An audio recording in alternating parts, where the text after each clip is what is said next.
everyone. Thank you so much for tuning in this week. I am Taylor Wyatt, and this is App Strategy with Motion Mobs. Last week, we were talking about how to determine if a mobile application is right for your business. And this week, we'll be talking about how you can use applications to sell your stuff, how you can use software as a business to help you increase your bottom line. This week we're going to jump right into it and start talking about really what spurred this conversation and how you as a business can take some tips from today and really have an understanding of how software should be able to help you and should be able to have actual business results.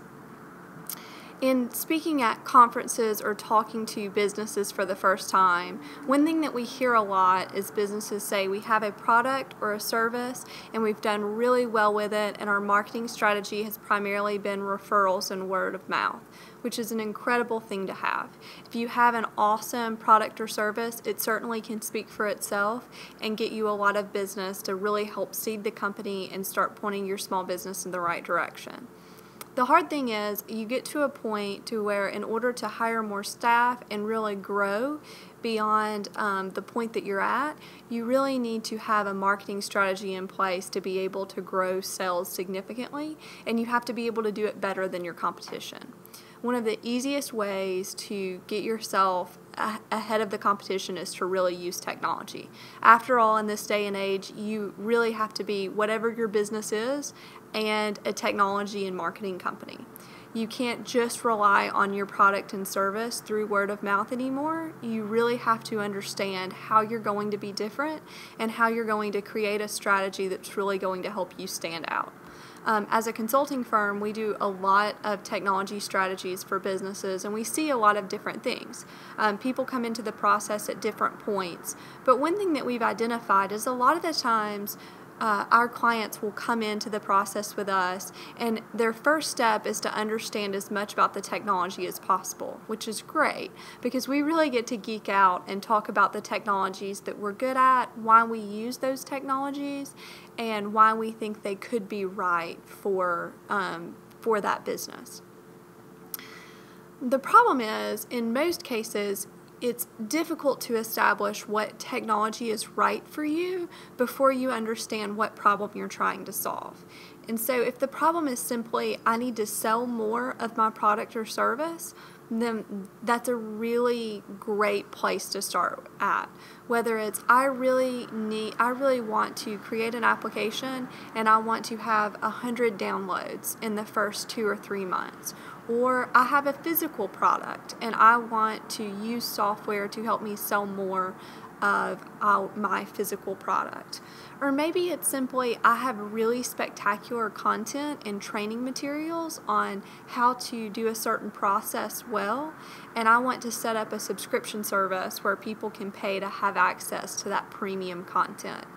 No matter the case and no matter what you're selling, if used appropriately, software should always have a bottom line result for you.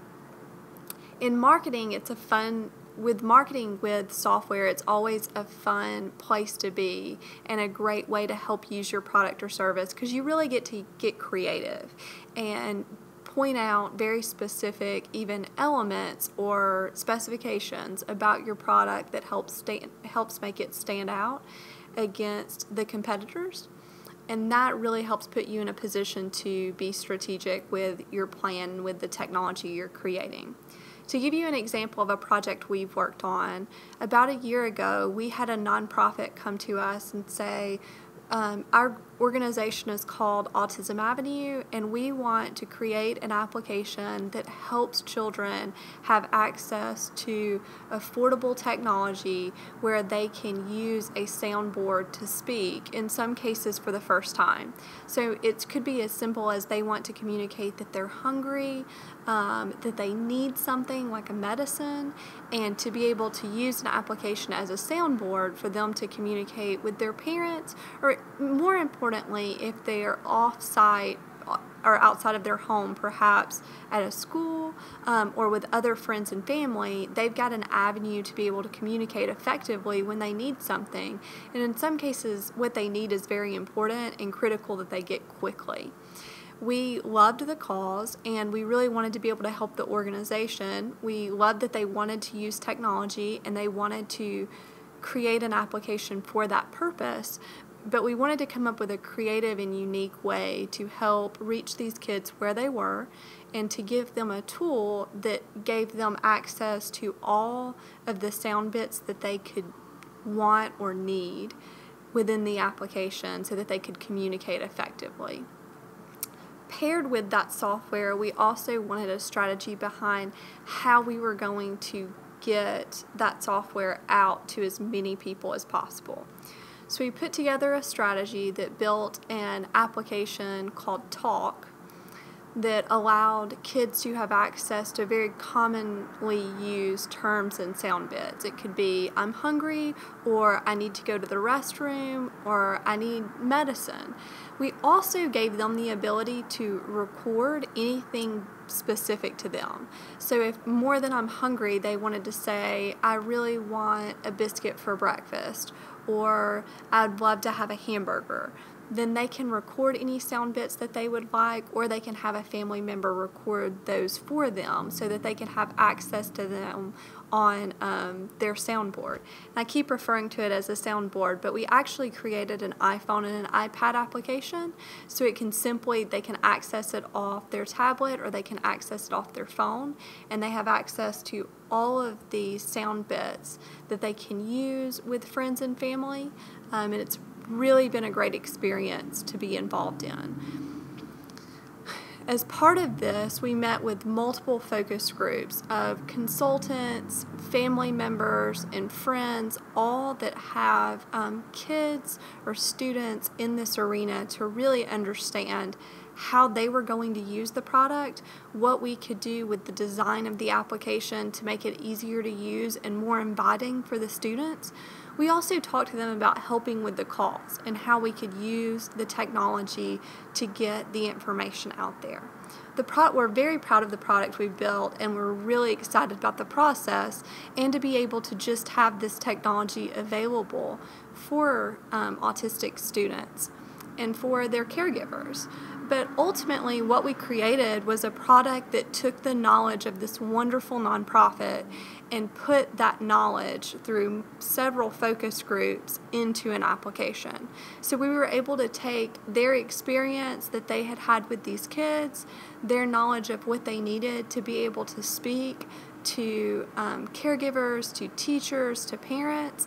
We're able to put that into the technology and then build a strategy around how we could take that information and take the technology and reach as many people as possible. So that's a good way and a very inspiring story of how a nonprofit is using technology to really showcase their expertise and their knowledge and to raise money for a very worthwhile cause. But it's also an excellent example to show how businesses can do the same thing. It's a wonderful experience when you can take the knowledge that you have as an organization and be able to put that knowledge in technology so that it can reach more people. It's a lot of what we're trying to accomplish with this podcast is really being able to take the knowledge that we have as a company, some of the things that we've experienced with technology, and send it back to you guys. And also always leave it open to let you ask questions anytime you run across anything in your business or with technology and say, I really just got a quick question about this process. Or maybe you're starting a project of your own and you really want someone to jump in and be able to help and consult through that. Regardless of the case, that's ultimately a great way to take knowledge and experience that you have in your small business to help you market and ultimately sell your stuff.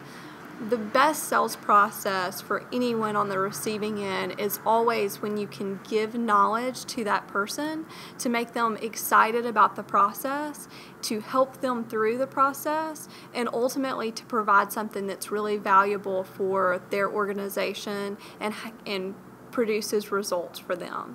Those are the projects that we're always excited about being involved in and really help us get creative in what we do.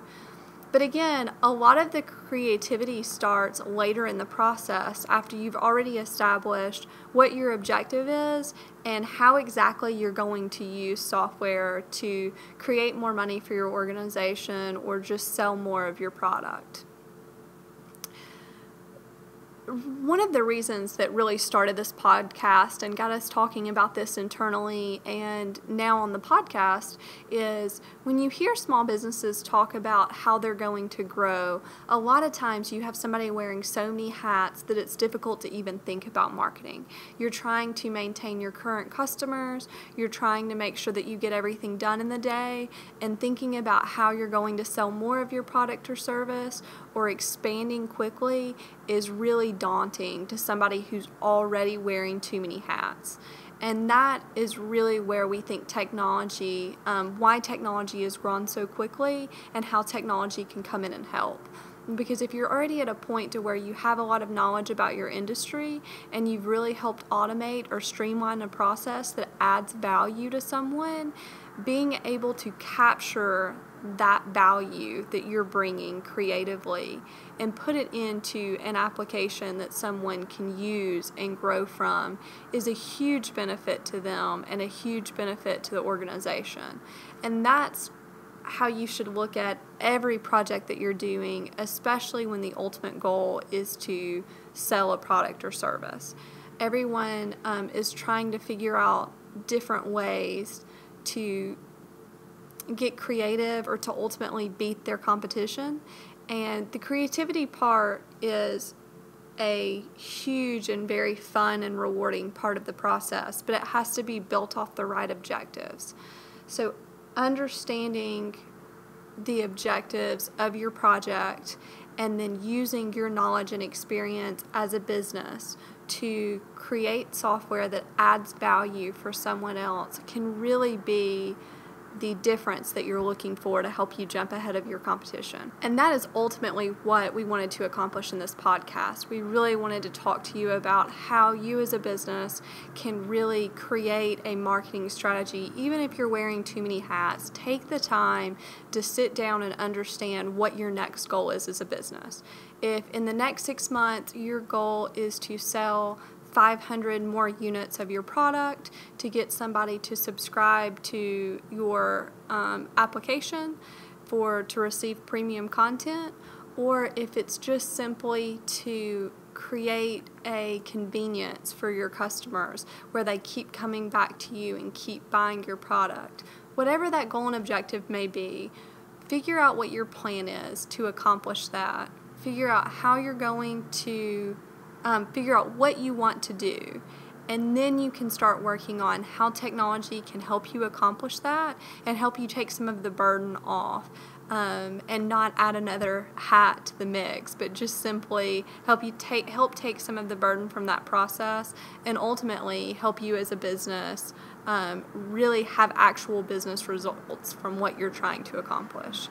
Thanks so much for tuning in this week. We're so happy to have you here with us. If you have any questions about this podcast or our previous podcast, or anything related or even unrelated, please feel free to ask us a question on Twitter at #MMOnApps. And until next time, thanks guys.